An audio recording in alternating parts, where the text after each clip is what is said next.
ചെറുതായൊരപ്പത്തിൽ നിറവായൊരു ദൈവമിതാ നറുമീഞ്ഞിൻ തൊള്ളിൽ നിണമാർന്നൊരു സ്നേഹമിതാ.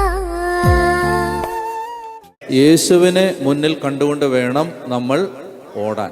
വേറെ ആരെയും മുന്നിൽ കണ്ടുകൊണ്ട് നിങ്ങൾ ഓടരുത്. നിങ്ങളുടെ വികാരി അച്ഛനെ കണ്ടുകൊണ്ട് നിങ്ങൾ ഓടരുത്. നിങ്ങളുടെ ധ്യാനഗുരുവിനെ കണ്ടുകൊണ്ട് നിങ്ങൾ ഓടരുത്. നിങ്ങളുടെ മിനിസ്ട്രിയുടെ തലവനെ കണ്ടിട്ട് നിങ്ങൾ ഓടരുത്. നിങ്ങളുടെ ചുറ്റുമുള്ള സഭയെ നയിക്കുന്നവരെ കണ്ടിട്ട് നിങ്ങൾ ഓടരുത്. ആരെ കണ്ടിട്ട് ഓടണം? നമ്മുടെ വിശ്വാസത്തിൻ്റെ നാഥനും അതിനെ പൂർണ്ണതയിൽ എത്തിക്കുന്നവനുമായ യേശുവിനെ മുന്നിൽ കണ്ടുകൊണ്ട് വേണം ഓടാൻ. നമ്മൾ ഈ കാലഘട്ടത്തിൽ ചിലപ്പോൾ നിങ്ങളുടെ തീക്ഷ്ണതയോ നിങ്ങളുടെ വിശ്വാസത്തെയോ ഒക്കെ വളരെയധികം പ്രയാസപ്പെടുത്തുന്ന കാര്യങ്ങൾ വാർത്തകളിലും ഒക്കെ നിങ്ങൾ കണ്ടെന്ന് വരാം. ഹല്ലേലൂയ. ഞാൻ പറയുകയാണ്, നിങ്ങൾ വേറെ ആരെയും നോക്കരുത്. സഭ വിട്ടുപോകാം എന്ന് ചിന്തിക്കരുത്. ഇനി ഈ സഭയെ ഞാൻ പോകുന്നില്ല എന്ന് വിചാരിക്കരുത്. എന്ത് ചെയ്യണം? ആരെ മുന്നിൽ കണ്ടോണ്ടേ ഓടാവൂ. അപ്പോൾ അതുകൊണ്ട് ഇത് ഈശോ നമ്മളോട് നേരത്തെ മുൻകൂട്ടി പറഞ്ഞിട്ടുണ്ട്. മത്തായി 24 എടുക്കുക. മത്തായി 24 ഈശോ ഇത് മുൻകൂട്ടി പറഞ്ഞിട്ടുണ്ട്. മത്തായി 24:8 മുതൽ ഇതെല്ലാം ഈറ്റുനോവിൻ്റെ ആരംഭം മാത്രമാണ്. അത് മാത്രം ഒന്നുറക്കെ പറഞ്ഞേ.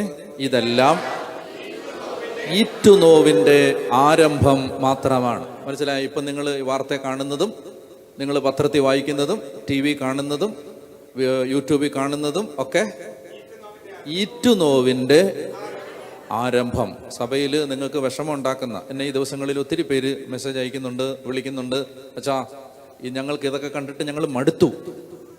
ഈ അടിയും ഈ വഴക്കും ഇതെല്ലാം കണ്ടിട്ട് ഞങ്ങൾ മടുത്തു. ഇതെന്താണ് നമ്മുടെ സഭയിൽ സംഭവിക്കുന്നത് എന്ന് പറഞ്ഞ് അനേകർ ഹൃദയം തകർന്ന് നമ്മൾ മനുഷ്യരുടെ ഇടയിൽ നിൽക്കുന്ന ഒരാളാണ്. അവിടെ നമുക്ക് പറയാതിരിക്കാൻ പറ്റില്ല. മനുഷ്യർ ഹൃദയം തകർന്ന് പറയുകയാണ്, ഇതൊക്കെ എന്താണിത്? എനിക്ക് അവരോടെല്ലാം ഒരു കാര്യം പറയാനുള്ളൂ. ഇതെല്ലാം ഈറ്റുനോവിൻ്റെ ആരംഭം മാത്രമാണ്. അവർ നിങ്ങളെ പീഡനത്തിന് ഏൽപ്പിച്ചു കൊടുക്കും. അവർ നിങ്ങളെ വധിക്കും. എൻ്റെ നാമനിമിത്തം സർവ്വജനങ്ങളും നിങ്ങളെ ദ്വേഷിക്കും. 10-ാമത്തെ വാക്യം ഉറക്കെ വായിക്ക്.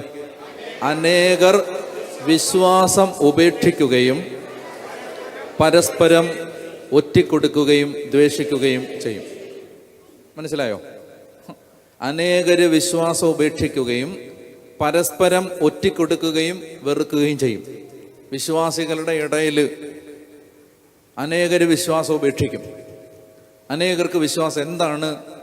ഇത്തരം കാര്യങ്ങൾ നടക്കുമ്പോൾ ദൈവജനത്തിന് സംഭവിക്കുക എന്താണ്? സഭയ്ക്കുണ്ടാകുന്ന ഡാമേജ്. ഒരു വശത്ത് അനേക ആയിരങ്ങൾ ജീവൻ പോലും കളഞ്ഞ് ആത്മാക്കളെ നേടുന്നു. മറുവശത്ത് അനേകായിരങ്ങൾ ഉതപ്പ് കൊടുത്ത് വിശ്വാസികളെ വഴിതെറ്റിക്കുന്നു. നിങ്ങൾക്ക് മനസ്സിലാവുന്നുണ്ടോ? ജീവൻ കളഞ്ഞ് മിഷണറിമാർ, ഞാൻ പറഞ്ഞില്ലേ, ചങ്കത്ത് കയറി കള്ളന്മാർ കയറി ചവിട്ടി ഇടിച്ച് ശ്വാസകോശത്തിൽ 30% കൂടെ അത് വർക്ക് ചെയ്യുന്നുള്ളൂ എന്ന് എന്നോടൊരു അച്ഛൻ പറഞ്ഞു, ആഫ്രിക്കയെ വെച്ച്, മലയാളി അച്ഛൻ. അങ്ങനെ മിഷണറിമാർ ഒരു വശത്ത് ജീവൻ കൊടുത്ത് ആത്മാക്കളെ നേടുന്നു, മറുവശത്ത് തോന്നിയാസം കാണിച്ച് ആത്മാക്കളെ നഷ്ടപ്പെടുത്തുന്നു. ജനത്തിൻ്റെ വിശ്വാസം കളയുന്നു. ചെറുപ്പക്കാരുടെ വിശ്വാസത്തെ നഷ്ടപ്പെടുത്തുന്നു. പറഞ്ഞേ ഹല്ലേലൂയ. മനസ്സിലായോ? വിജാതീയരായ ആളുകൾ പോലും പറയുന്നു, ഇതെന്താണ് നിങ്ങൾ കാണിക്കുന്നത്? പറഞ്ഞേ ഹല്ലേലൂയ. ഞാൻ പറഞ്ഞു വരുന്നത്, ഇത് കാണുമ്പോൾ നിങ്ങൾ സത്യസന്ധനായ ദൈവത്തെ തേടുന്ന ഒരു വിശ്വാസിയാണെങ്കിൽ നിങ്ങളുടെ മനസ്സ് നോവുന്നെങ്കിൽ അവരോട് മാത്രമാണ് എനിക്ക് പറയാനുള്ളത്. വേറെ ആരോടും ഒന്നും പറയാനില്ല. നിങ്ങളുടെ മനസ്സ് ഇതുമൂലം പതറുന്നുണ്ടെങ്കിൽ, നിങ്ങളുടെ മനസ്സ് ഇതുമൂലം വേദനിക്കുന്നുണ്ടെങ്കിൽ, നിങ്ങളുടെ മനസ്സ് ഭാരപ്പെടുന്നുണ്ടെങ്കിൽ, നിങ്ങളിതോർത്ത് നിങ്ങളുടെ ഉറക്കം നഷ്ടപ്പെടുന്നുണ്ടെങ്കിൽ ഞാൻ നിങ്ങളോട് പറയുകയാണ്, നിങ്ങൾ അസ്വസ്ഥരാവരുത്. ഇതെല്ലാം ഈറ്റുനോവിൻ്റെ ആരംഭം മാത്രമാണ്. ഹല്ലേലൂയ. ഇതെല്ലാം ഈശോ മുൻകൂട്ടി പറഞ്ഞിരിക്കുന്നു. മുൻകൂട്ടി കർത്താവ് പറയാണ്, അനേകര് വിശ്വാസം ഉപേക്ഷിക്കും എന്ന് പറഞ്ഞാൽ സഭയ്ക്ക് സംഭവിക്കുന്ന ഡാമേജ് എന്താണെന്ന് തിരിച്ചറിയാതെ ഓരോരുത്തർ പ്രവർത്തിച്ചു തുടങ്ങും. അപ്പോൾ എന്ത് ചെയ്യും? അനേകര് വിശ്വാസം ഉപേക്ഷിക്കും, പരസ്പരം ഒറ്റിക്കൊടുക്കും, ദ്വേഷിക്കും. അടുത്ത വാക്യം, നിരവധി വ്യാജ പ്രവാചകന്മാർ പ്രത്യക്ഷപ്പെട്ട് അനേകരെ വഴിതെറ്റിക്കും. അത് വേറൊരു കാര്യം. അടുത്ത വാക്യം, അധർമ്മം വർദ്ധിക്കുന്നതിനാൽ പലരുടെയും സ്നേഹം തണുത്തുപോകും. മനസ്സിലായോ? അധർമ്മം വർദ്ധിക്കുന്നതിനാൽ പലരുടെയും സ്നേഹം, അതായത് ഒരാളും ഈശോയിലേക്ക് തിരിഞ്ഞിട്ട് ചോദിക്കത്തില്ല കർത്താവ് എന്ത് വിചാരിക്കും എന്ന് ചിന്തിക്കത്തില്ല. കർത്താവിന് എന്ത് തോന്നും ഈ നാണക്കേടുണ്ടാക്കുമ്പോൾ? കർത്താവിന് എന്ത് തോന്നും ഈ നാണക്കേടുണ്ടാക്കുന്ന സമയത്ത്? കർത്താവ് എന്ത് വിചാരിക്കും? കർത്താവിന് സങ്കടാവോ? കർത്താവാണെങ്കിൽ ഈ സാഹചര്യത്തിൽ എങ്ങനെ പെരുമാറും? കർത്താവാണെങ്കിൽ എങ്ങനെ ക്ഷമിക്കും? കർത്താവാണെങ്കിൽ എങ്ങനെ ഐക്യത്തിനും സമാധാനത്തിനും വേണ്ടി പ്രവർത്തിക്കും? ഇത് ചിന്തിക്കത്തില്ല, കർത്താവിലേക്ക് നോക്കത്തില്ല. കാരണം എന്താ? സ്നേഹം ആരോടല്ല? കർത്താവിനോടല്ല, അവനവനോട് തന്നെയാണ്. പറഞ്ഞേ ഹല്ലേലൂയ. മനസ്സിലായോ? ഒരു പ്രവൃത്തി ഇങ്ങനെ ഞാൻ ചെയ്യുമ്പോൾ, അല്ലെങ്കിൽ ഒരു ഉതപ്പ് കൊടുക്കുമ്പോൾ, അല്ലെങ്കിൽ സമൂഹ മധ്യത്തിൽ സഭയുടെ മുഖം ഇങ്ങനെ കരിവാരി തെക്കുമ്പോൾ കർത്താവിന് എന്ത് തോന്നും? ഇങ്ങനെ ചിന്തിക്കത്തില്ല. കാരണം കർത്താവിനോടല്ലല്ലോ സ്നേഹം. അനേകരുടെ സ്നേഹം എന്തു ചെയ്യും? അധർമ്മം വർദ്ധിക്കുന്നതിനാൽ പലരുടെയും സ്നേഹം തണുത്തു പോകും. അവസാനം വരെ സഹിച്ചു നിൽക്കുന്നവൻ രക്ഷപ്പെടും. നിങ്ങളിത് കണ്ടിട്ട് പതറരുത്, അതേ എനിക്ക് പറയാനുള്ളൂ. എനിക്ക് കൂടുതലൊന്നും പറയാനില്ല. നിങ്ങളിതൊന്നും കണ്ടിട്ട് പതറരുത്, നിങ്ങളിത് കണ്ടിട്ട് വിഷമിക്കരുത്, നിങ്ങളിത് കണ്ടിട്ട് ഭാരപ്പെടരുത്, നിങ്ങളിത് കണ്ടിട്ട് നിങ്ങളുടെ വിശ്വാസം കളയരുത്, പള്ളിപ്പോക്ക് നിർത്തരുത്. പറഞ്ഞേ ഹല്ലേലൂയ. ഇത് കർത്താവ് 2000 വർഷം മുമ്പ് മുൻകൂട്ടി പറഞ്ഞതാണ്. മനസ്സിലായോ? വചനപ്രഘോഷകൻ വീണുപോയാലും വചനം പരാജയപ്പെടില്ല. മനസ്സിലായല്ലോ? വചനപ്രഘോഷകൻ വീണാലും ദൈവവചനം പരാജയപ്പെടില്ല. അതുകൊണ്ട് നിങ്ങൾ ഈ മറ്റുള്ളവരുടെ ദുർമാതൃകകൾ കണ്ട് നിങ്ങൾ മനസ്സിടിഞ്ഞു പോകരുത്. അതെനിക്ക് പറയാനുള്ളൂ. അത് ഈ ദിവസങ്ങളിൽ കാണുന്ന വാർത്തകൾ കണ്ട് മനസ്സ് ഭാരപ്പെടുന്നത് കൊണ്ടും പലരും വിഷമിക്കുന്നത് കൊണ്ടും പറഞ്ഞതേ ഉള്ളൂ. അത്രയേ ഉള്ളൂ, കഴിഞ്ഞു. അപ്പോൾ അതുകൊണ്ട് അത് മനസ്സിലാക്കിയിരിക്കുക. നിങ്ങൾ മനസ്സ് ഭാരപ്പെടരുത്. നിങ്ങൾ കർത്താവിനെ മാത്രമേ നോക്കാവൂ, വേറെ ആരെയും നോക്കരുത്. ഒരൊറ്റ മനുഷ്യനെ നോക്കി ജീവിക്കരുത്.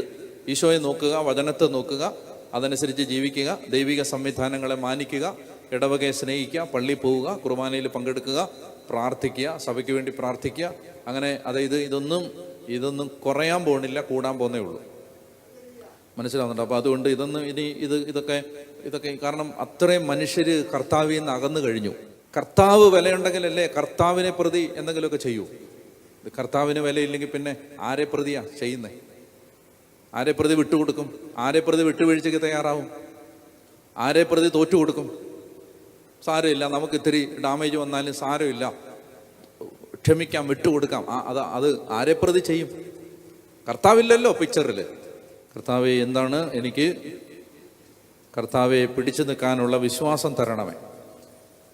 എല്ലാ ദുർശക്തികളും കയറി പിടിമുറുക്കി കഴിയുമ്പോൾ ഈ സഭയുടെ ദിശാബോധം നഷ്ടപ്പെട്ട് സഭ ഇങ്ങനെ വേണ്ടാത്ത കാര്യങ്ങളിലെല്ലാം ശ്രദ്ധ കൊടുത്ത് വേണ്ട കാര്യങ്ങളെയൊക്കെ ഗൗനിക്കാതെ മുന്നോട്ട് നീങ്ങുന്നൊരവസ്ഥ വന്നാൽ എനിക്ക് എൻ്റെ വിശ്വാസം നഷ്ടപ്പെടാതെ കർത്താവെ ഞാൻ കർത്താവിനെ നോക്കി ജീവിക്കാൻ എന്നെ സഹായിക്കണം. തിരുസഭയെ ഒരിക്കൽ കൂടി കർത്താവിൻ്റെ കരുണയ്ക്ക് മുമ്പിലേക്ക് സമർപ്പിക്കുകയാണ്. സഭയിൽ ഓരോ ദിവസവും ഉണ്ടായിക്കൊണ്ടിരിക്കുന്ന പ്രതിസന്ധികൾ മാറി സുവിശേഷ വേലയിലേക്കും ആത്മാക്കളുടെ രക്ഷയിലേക്കും ദൈവജനത്തെ പടുത്തുയർത്തുന്ന ദൗത്യത്തിലേക്കും സഭയിൽ തിരഞ്ഞെടുക്കപ്പെട്ടവർ ശ്രദ്ധ കേന്ദ്രീകരിക്കാനും അപ്രധാനമായ മറ്റെല്ലാ കാര്യങ്ങളിൽ നിന്നും ശ്രദ്ധ മാറ്റാനും കർത്താവിൻ്റെ കൃപ വ്യാപരിക്കാനായി പ്രാർത്ഥിക്കുകയാണ്. അനേക കോടി ആത്മാക്കൾ ലോകത്ത് നശിച്ചുകൊണ്ടിരിക്കുമ്പോൾ വിലയില്ലാത്ത കാര്യങ്ങളെ പ്രതി വഴക്കടിക്കാതെ ദൈവജനത്തെ ശ്രദ്ധിക്കാനുള്ള ഒരു വിവേകം, ഒരു തിരിച്ചറിവ്, ഒരു ബോധം സഭയിലുണ്ടാവാൻ പ്രാർത്ഥിക്കുകയാണ്.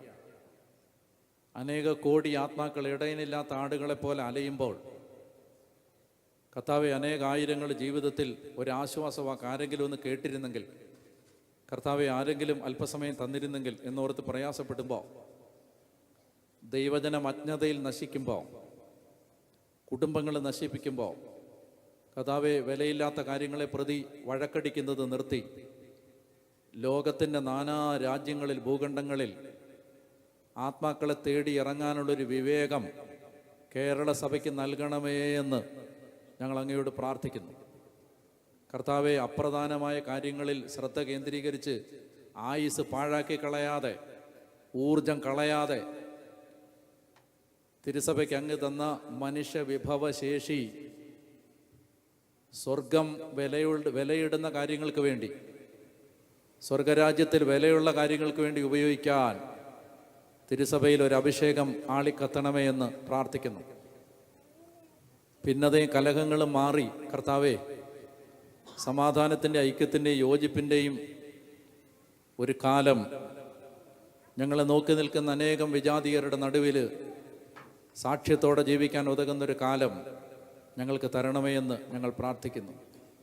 കർത്താവെ, അനേകം കോടി മിഷണറിമാർ ജീവൻ കൈ പിടിച്ചും ജീവൻ പണയപ്പെടുത്തിയും നേടിയെടുത്ത ആത്മാക്കളെ ഉതപ്പ് നൽകി നഷ്ടപ്പെടുത്താതിരിക്കാൻ സഭയ്ക്കൊരു വിവേകം നൽകണമേ എന്ന് പ്രാർത്ഥിക്കുന്നു.